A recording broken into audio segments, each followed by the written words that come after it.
So today we're out in the corn here and we're talking about how do we maintain healthy corn plants. We talk a lot about raising yields and efficiency of production in the corn plant, but there's also preserving the yield. So we worked hard from planting up to now to get this ear in a really good spot. And then as the plant diseases come in, we realize there's going to be danger of this ear starting to diminish. And so we're always looking at the ear leaf itself. And that's the golden ticket in corn production. So as we're in this field today, we just had an aerial application, and we're going to be putting Undercover with the Hagee right beside the airplane, comparing different methods of applying the different fungicides that are out there. We know what? We know that over 60% of the leaf openings are on the bottom. So how do you and I as growers in a 350 corn market get as much money as we possibly can return out of an application of fungicide? So as the plane come over this field, he did an excellent job. He was down low into the canopy. He's flying about 110 to 120 mile an hour, and he's applying 3 gallons to the acre of headline amp. Then right beside him, we have the Hagee coming in with the Undercover. So we have 3 nozzles coming up through the canopy and 1 nozzle on the boom actively coming down. And we're going to look at how did the performance of this application compare. And to note that, we've taken water paper and we've stapled water-sensitive paper on the top and bottom side of each leaf. So any droplet of spray that hits this water paper registers as a purple dot. So let's take a look as we talk about how do we manage leaf diseases and even insecticides. And in this particular year, we're having a real struggle with the Japanese beetle, doing a lot of silk clipping. And so it's something we need to be really aware of. So we talk about the leaf that has the biggest impact on yield. It's here at our ear leaf. And as we're scouting these fields for disease, we look from the ground up. So gray leaf is going to come from the ground up, especially in a corn-on-corn field like this one. And this plant's really in pretty decent shape. I'm pretty excited that we're able to get here in time that we're not going to see a lot of disease on this leaf. Then as the disease keeps climbing up the plant, as soon as it gets to the leaf below the ear, I start to get ready to call the airplane. Because at all costs, we want to keep this leaf in production. When I say in production, it's grabbing sun, and it's creating energy and sugars off the sunlight that's shining on this leaf. And it acts as a water pump. Transpiration is taking place. In other words, it's sweating. This plant is transpiring, and it's making the root system draw all the nutrients out of this soil profile. So as you can see here on this water paper, it's at the top of the ear leaf, and you can see that at 3 gallons the airplane coming over, we got some spray on there. And that's a good thing. And then we look at the bottom. As we come around to the bottom itself, you can see there's very little to zero spray there. So we'll just work our way up. So the next one here is 1 leaf above the ear leaf. There's the top. And then as we turn it over, you can see here, once again, there's no spray on the bottom. And so as we talk about, most bang for the buck, how do we get this to work? I'm excited to see the kind of spray pattern that we have here on top because we wrote a check for this application. And we know that airplanes can do a good job. And there's times when we, even our own farm, we have to use them. If we say have a severe windstorm and we have down corn and can't get a ground rig in, then the airplane is able to come in and do a good job. So now we're 3 leaves above the ear leaf. You can see the top. Then we turn it over and there's 1 or 2, maybe 5 drops on the bottom. We move up 4 above. You can see good coverage here on the top. Then likewise, you see some here on the bottom itself. Now we only got 2 leaves to go. And so the top 3 are exciting to us, for these are the guys that do over 1/3 of the final ear fill. So in seed production, I always get pretty stressed when I realize that we're coming in and cutting and pulling as many as 4 of these leaves off of a female corn plant. And then we sometimes wonder why we don't have a little higher yield in our seed fields. It's because we're missing these hard-working factory production up here on top. So these three are the golden ticket. And if you and I let these get ravished, we're going to be in trouble. Just like the ear leaf, there's a lot of value. And so you can see here, we only got 2 to go, and you can see that on the top, on the bottom, I'm sorry, here, it's got pretty good coverage. Actually, it's better on the bottom than the top, so this leaf was probably sitting, this is an upright leaf corn. How do we know it's an upright leaf? Look how the leaf comes right up alongside the tassel. And the very top leaf itself, at 3 gallon, did a really good job of covering it, but the underneath, barely any at all. And so as we work up and down this plant, we realize how this plant actually does corn production.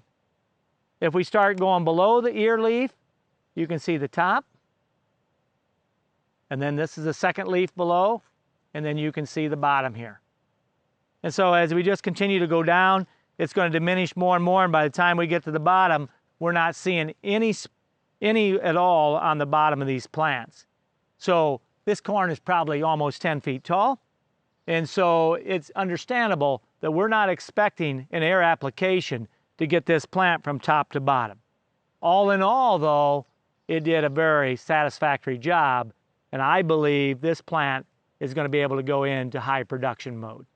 As you can see, as we went up and down this plant, the plane did a very adequate job, and you say, well, where's the break even on an application of fungicide in a corn crop that doesn't show today a lot of sites and a lot of gray leaf? But as history has proven to our team, this is 20-inch corn at high population. It'll light up. This is a corn-on-corn field, and it's going to light up. And so even without the presence of disease, we show always about a 4 to 5 bushel advantage, even without the presence of disease. But once disease comes in, and it's going to happen here in the next 2 weeks, then you're starting to see 12 to 15 to 18 bushel responses. So if you look at the investment we made here this morning at $30 an acre for plain rental and the actual fungicide itself, so we're looking at about an 8 to 9 bushel return, the break even. So as we look at the coverage underneath the leaf, and we talk about undercover and being able to come in and do a much better job where all the leaf openings are on the underside, now we start to extend the efficiency of that fungicide, and it's a longer window of effectiveness.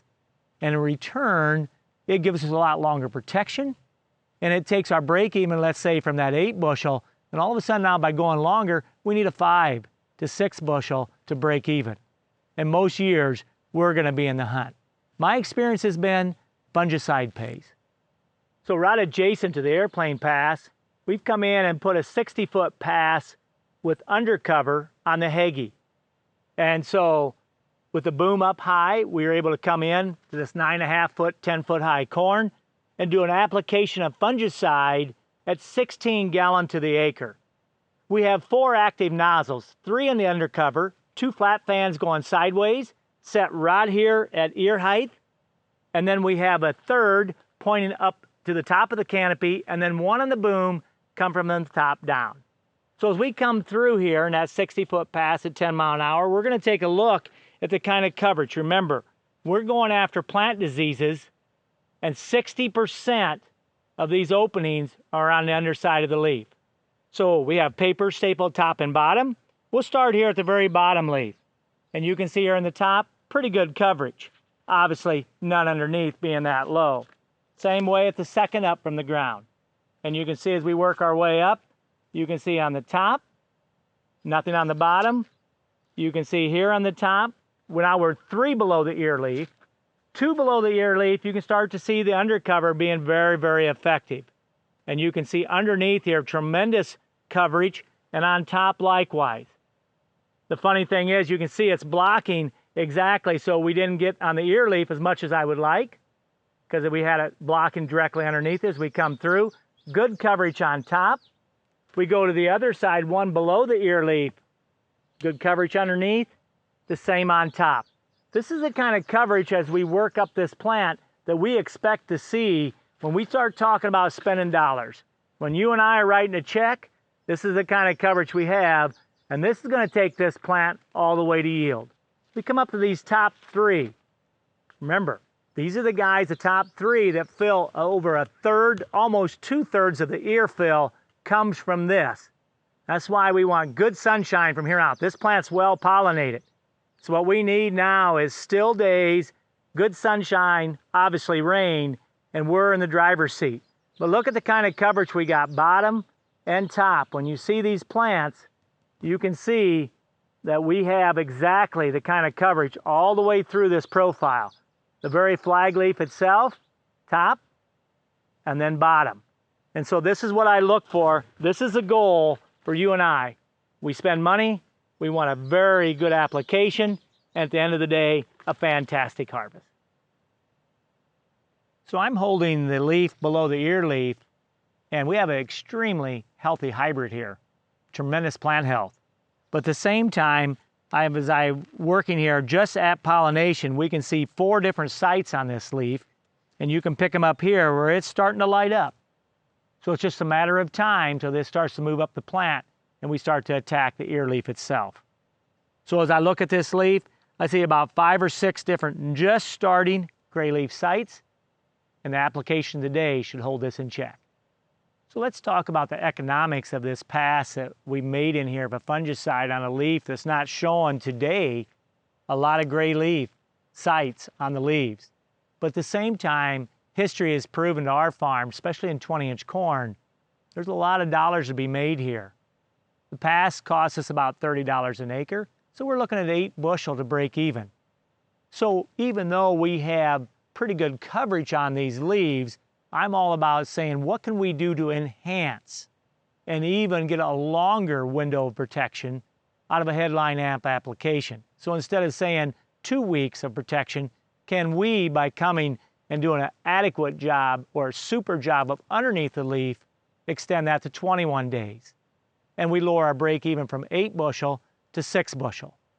In the past, as we worked with fungicides, even when disease doesn't come in, we normally will see a 4 to 5 bushel response.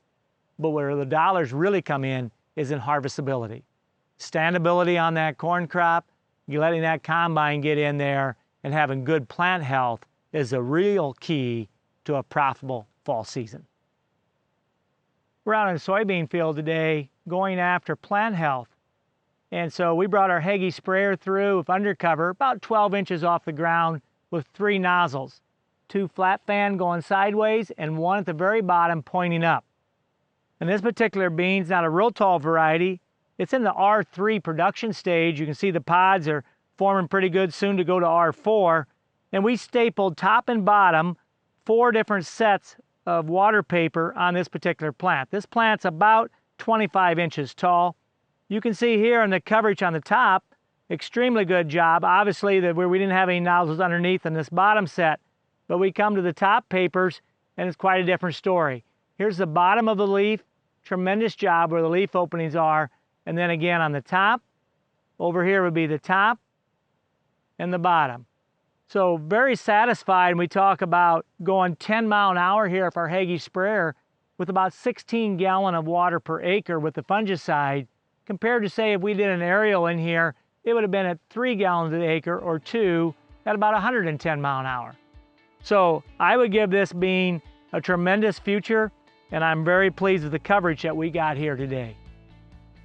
So this is why Undercover come to be. It was all about bringing in a simple concept of spraying from the underside up and getting more dollars of effectiveness out of our application.